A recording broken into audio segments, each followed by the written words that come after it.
Beruntung sekali kita jadi orang Islam, katanya Imam Al-Busiri. Kenapa gitu? Sebab kita sama Allah dikasih tiang yang gak akan pernah bisa roboh. Bu, tiang yang lain nih sekuat-kuatnya, kena gempa, kena tsunami, roboh bu. Tiang-tiang yang lain kena gempa tuh, kalau udah di atas sekian skala Richter itu jatuh ibu-ibu sekalian. Tapi kata Sahibul Burda, kita dikasih sama Allah Subhanahu wa taala tiang yang meski apapun saja terjadi, jangankan gempa bumi, jangankan badai, jangankan tsunami, jangankan angin topan, bahkan sampai huru hara kiamat sekalipun tidak akan pernah bisa merobohkannya. Siapa yang berpegangan dengan tiang tersebut, dia tidak akan pernah dihancurkan oleh Allah Subhanahu wa taala. Tiang itu adalah baginda kita, Nabi besar Muhammad. Makanya nih, buat ibu-ibu yang kadang suka ngerasa, ya Allah gimana sih nih mesti ngedidik anak-anak, apalagi ngerasanya saya nih orang tua tunggal, suami saya bapaknya anak-anak udah 3 kali lebaran kagak pulang.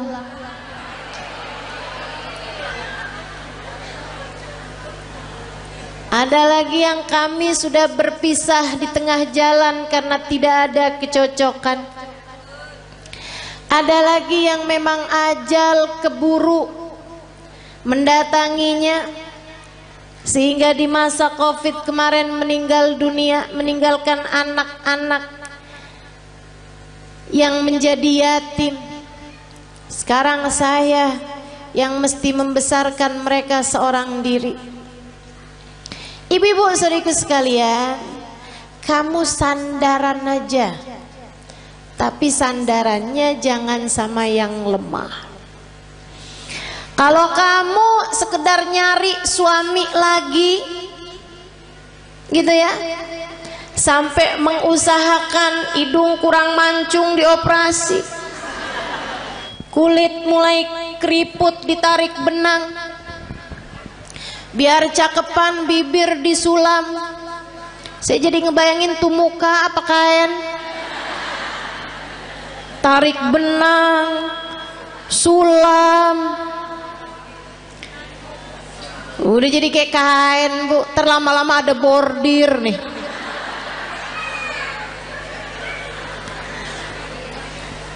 Teman-teman saudariku sekalian, kalau kamu mengandalkan kecantikanmu atau mengandalkan seorang manusia lain seperti halnya suamimu yang dulu, ya kamu hanya berpindah dari satu tiang lemah menuju satu tiang rapuh lainnya. Nggak ada yang cukup buat dijadikan sandaran. Bu, untuk anak-anakmu pun juga begitu.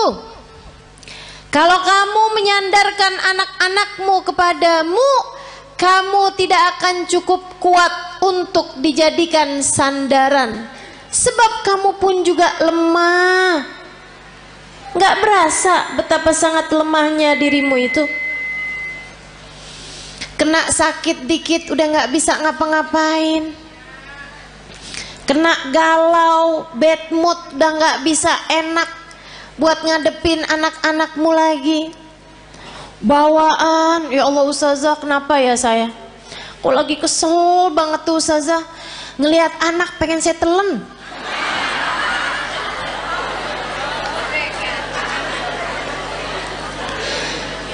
Teman-teman sekalian yang saya muliakan, karena kamu adalah tiang yang tidak cukup kuat untuk menjadi sandaran anak-anakmu. Kamu udah tahu tiangnya itu siapa? Tiangnya adalah Nabimu Muhammad. Para istri, jangan andalkan dirimu untuk kebahagiaan rumah tanggamu. Saya cantik, suami mana yang bisa berpaling dari saya? Oh, apa artinya kecantikanmu itu? Lagian Bu, waktunya tuh bentar banget yang namanya cakepnya dunia tuh. Betul nggak? Kena jerawat, udah nggak jadi cakep. Apalagi banyak nih anak-anak zaman sekarang nih. Dia bilang saya cantik karena turunan. Kok sekarang nggak cantik? Karena sekarang tanjakan.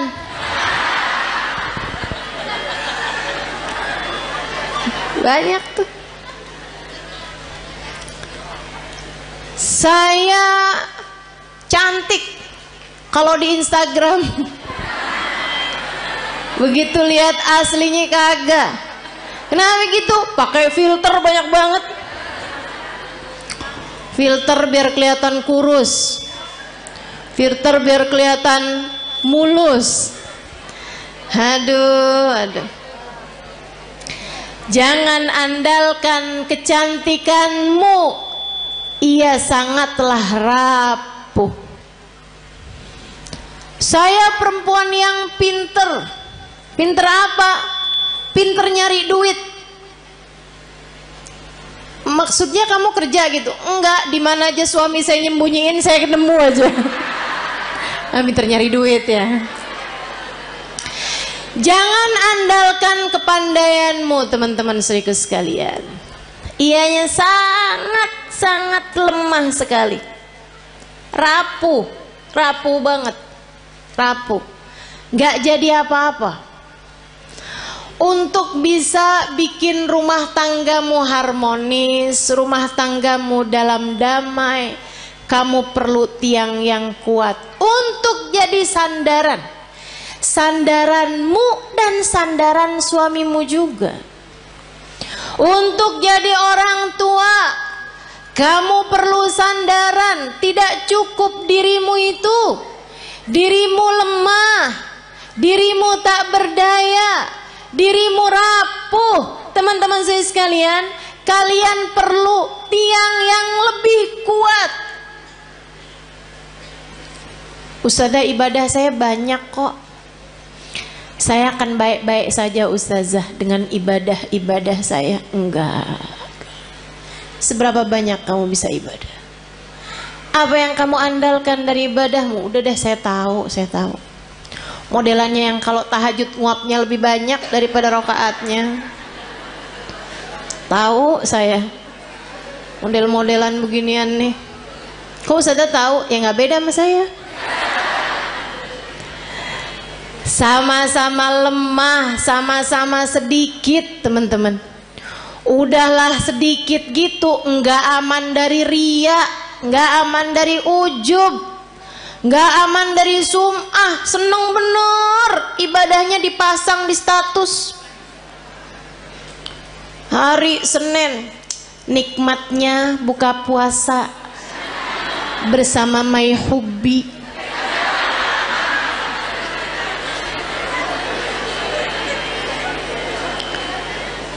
Bangun tahajud jam 2, nulis di status, ibadah terbaik adalah sholat di waktu malam.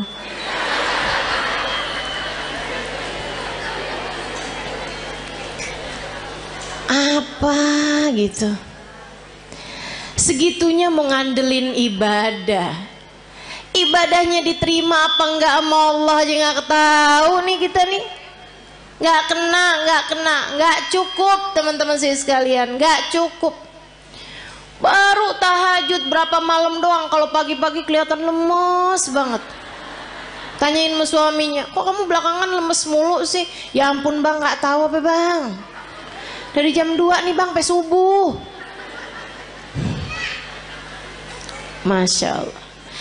Teman-teman sekalian yang saya muliakan, nggak bisa, nggak cukup ngandelin ibadah, nggak cukup. Ibadah kita nggak seberapa. Andalan kita nih cuman satu. Kita punya tiang bernama Nabi Muhammad.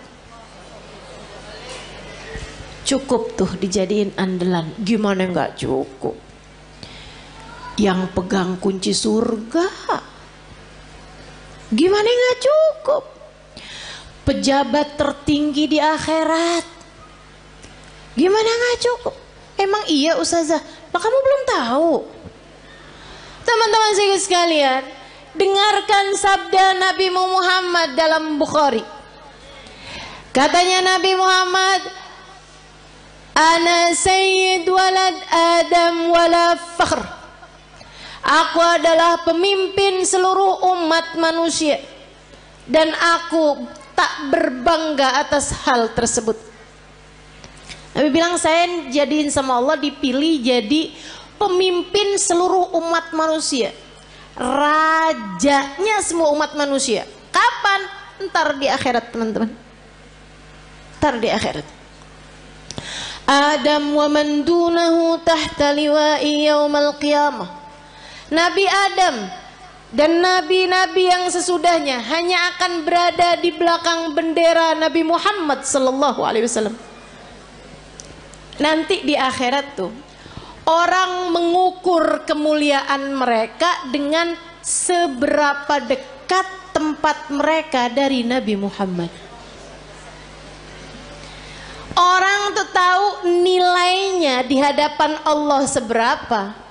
Rankingnya di hadapan Allah tuh seberapa, rapotnya tuh seberapa, itu lihatnya dari seberapa jaraknya dari Nabi besar Muhammad. Al-kul yatamanna an yashum turaba. Di akhirat nanti orang berharap, kepengen bisa nyium tanah yang habis diinjak sama Nabi Muhammad.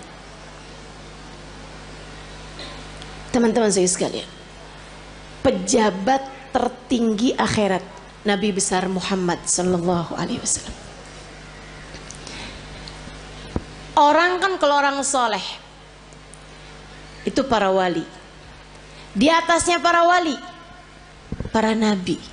Di atasnya para nabi, para rasul. Di atasnya para rasul, rasul yang nama mereka disebut dalam Al-Quran, ada 25 rasul. Di antara mereka ulul azmi, 5 sahabat besar, 5 para rasul terbesar. Nabi Ibrahim, Nabi Nuh, Nabi Musa, Nabi Isa. Itu semuanya adanya di belakang benderanya Nabi Muhammad. Nabi Muhammad pimpinan dari semuanya, teman-teman sekalian. Gimana nggak cukup kamu jadiin andalan? Orang kalau tinggal nih di Indonesia nih, terus dia itu deket sama presiden, urusan jadi gampang, betul? Sekalian saya muliakan. Nah, saya kasih tahu, pejabat paling tinggi di akhirat itu adalah Nabi Muhammad. Maka gampang banget. Pengen selamat gampang, pengen bahagia gampang, pengen mulia gampang. Yang dekat sama Nabi Muhammad, pengen selamat gampang. Sandaran, teman-teman sekalian, pengen rileks gampang, sandaran. Tapi yang kamu sandarin harus yang kuat, yaitu Nabi besar Muhammad.